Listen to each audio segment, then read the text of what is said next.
శ్రీకాంత్ అనే rowdy sheeter దాదాపుగా ఒక 10 ఏళ్లుగా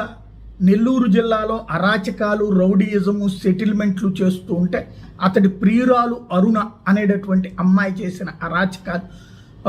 అంటే మొదట అతనితో ప్రేమ, ఇది ఒక స్వచ్ఛంద సంస్థ రూపంలో అతనితో పరిచయం, ఆ పైన అతనితో ప్రేమ,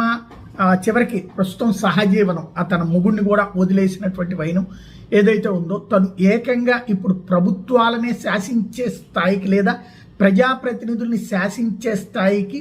పోలీస్ అధికారుల్ని వాడుకునే స్థాయికి, పోలీసు అధికారులను బెదిరించే స్థాయికి రావడంతో